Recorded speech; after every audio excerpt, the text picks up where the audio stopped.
Before we talk football, can we sort the apartment out? Because you and Blackburn Rovers manager were apparently in for the same apartment, were you? Yeah, I know. This is the first very false rumor that's come out. I just never had to look for an apartment because I've lived in the Northwest before and I've held on to a few things. So we'll knock that one down then. Yeah, knock that one down. It was wrong. No Bad source. In terms of your workload so far, you've been here, 10 days? A lot of people interested to know how the squad's going to start to look. Can you give us any indication, any confirmed arrivals? I mean, I can tell you we're close to bringing in a few players, but until the medicals have been finalised and contracts are signed, there's nobody that we're bringing in officially today, I think. But in general, yes, we've been close to players and we've set up a few medicals and hopefully in next 24 to 48 hours we can start making the first announcements. And first glimpse yesterday of the fixtures. What do you make of your start? Yeah, it's a complicated start. Definitely playing against some tough teams and some teams that have been probably tipped for promotion as well. But you start more difficult. You recover a few games later in the season. That's not bad as well. So we'll see. It'll give us a good idea of where the team is early doors, and maybe that's better as well. You've only got 5 weeks though. How difficult is it to blend a squad together in 5 weeks? I think that's the hardest part. How quickly you can turn it around, especially when you've got new players coming in, new ideas as well, and still a little bit of uncertainty because it's like this when a club gets relegated, and that's normal. But in terms of what I've seen the team do on the training pitch and how the team has been able to, show the togetherness in the very first days, that's one thing we'll take from the previous seasons into the new season, which should help us. Good luck. Yeah, thank you very much. You've played, Vincent, against Burnley lots of times. Yeah. What impressions did you have of the club and the place as a player? And has that changed now you're in here as the manager, kind of seeing things behind the scenes? Yeah, I mean, it's always been an incredibly difficult place to come to, and of course the image you've got is Turf Moor, and it's a place of history and tradition. It's a very I think that's the first feeling you get from it, and then when you get to the other side of it, which is the training ground and this area here, I think it's a good mix. You get to have this very English football type of reminder when you come to the stadium, but then when you go to the training ground, you've got everything you need for a high performance environment. And in that sense, even the people here are of a very high quality. You've lost Nick Pope, obviously, to Newcastle yesterday. Yeah. Other players have left at the end of their contracts. What would your message to supporters be who might be worried about players leaving? I know you've talked about potentially players coming in. Is this part and parcel of football? Is it just kind of necessary? Does it always happen? Well, I think it goes with the potential drop in revenues when you fall out of the Premier League, and you always have to expect that some of your valuable players do need to move on. Not because it's good for them, but also good for the club.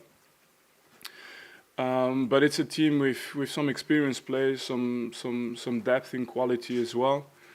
Certainly for the championship, and it's a few players that also earned the right probably to move on. And from our side, we wish them well, and we're looking forward to bringing some exciting players in. Yeah. And financially speaking, does your ability to bring players in, buy players, sign players, kind of hinge on those departures and those bigger earners going out and generating some revenue? Not necessarily not necessarily. I think there are, of course, there's still a few. There's players who just attract interest. So it's no secret that we kind of expect that maybe something will have to happen there. But there's no rush. We've been able to negotiate and hopefully we'll be close to complete on a few players without the need to look at immediately to those sales. But there's also a reality of the squad. We've got let's say, an experienced squad. And I think if we are to turn a financial corner, I think it's important for us to just have balance in the squad. You know, a mix of players who grow in value and, like I say, exciting players as well, not just for that reason, but also for the football they can give us. And then a mix between those players who hold that culture together and what has made Burnley special over the years. And, you know, yeah.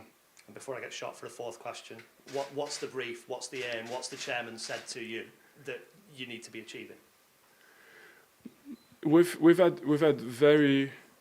See, I would love to give like a very simple, short answer, but the reality is it really happened over a period of time that, you know, I was not in a need to go and look for another club. I had different options, so I was not in a need to come to Burnley specifically either.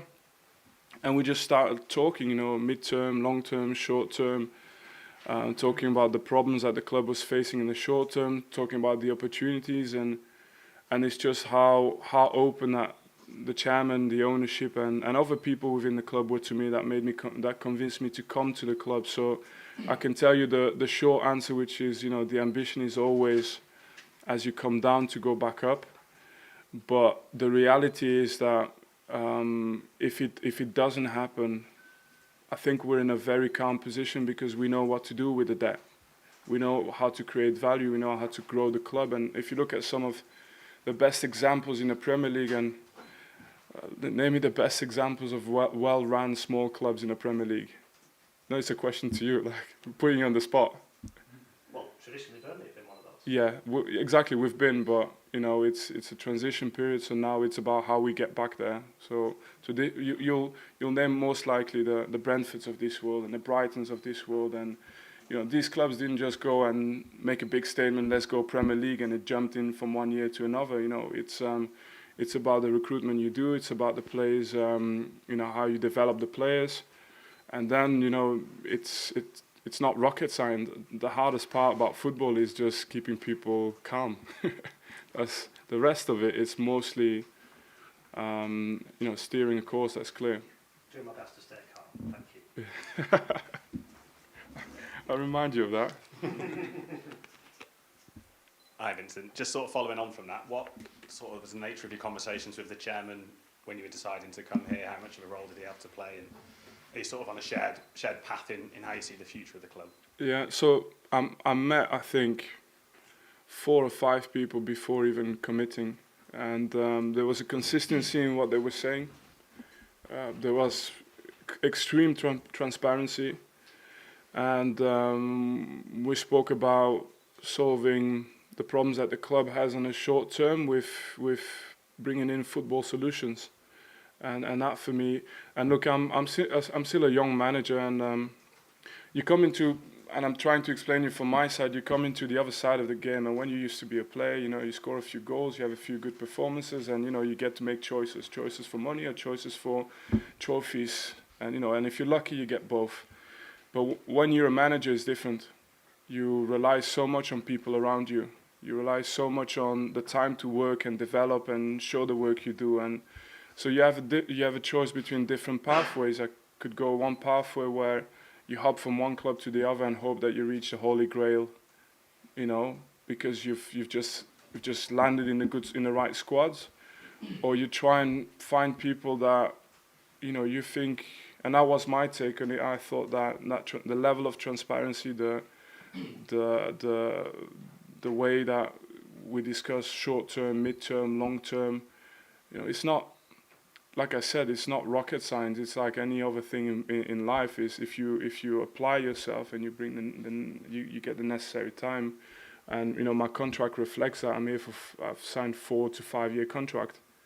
And I'm patient. I'm not looking to hop from one club to the other. I'm happy to be here at Burnley for the long term if needed be, and I'm prepared for any scenario. You know.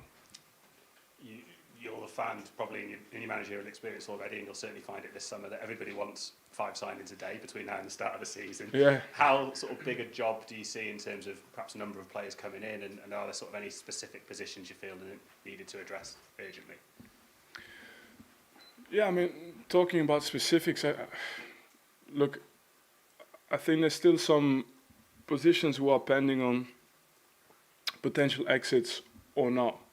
So in case there's a bid that an offer for a player that we cannot refuse, the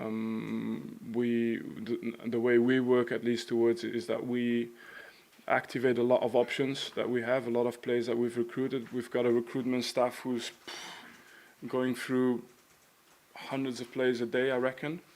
And we're making sure we get a lot of eyes on it, and we're making sure we get a lot of information on every player we get. And then if we have to bring in a position, it can be any position. We'll be ready to hopefully bring in a player that is able to be a success for the club. Yeah. And last one for me, retaining players obviously crucial as well. Nathan Collins is a player who sort of emerged last season and took his chance really well in the Premier League. He's been linked with a lot of Premier League clubs. Have you had a chance to speak to him and the other international lads, and are you confident that him in particular will stay at Burnley next season? No, I made a point out of it to just leave the players have their holidays. And you know, when you call players and they're on holidays, you know, you say half a word and they've got nothing else to do with their days than to talk about it with the parents, with the agent, and they turn the word into 10 different things by the end of the day, especially after a corona at the pool. So I try to just limit my time where I'm going to speak to the players when they're in the building, when they see the work we do, when they can feel that they're developing, that they're progressing. And then it's like with everything, we can have a conversation about anyone's future in the squad, literally anyone. But you know, if there's a club, we'll have a discussion. If there's no club, move on and play and improve and be the best you can be. Thank you. Yeah. Thank you. Thanks everyone, that's the end of the broadcast section.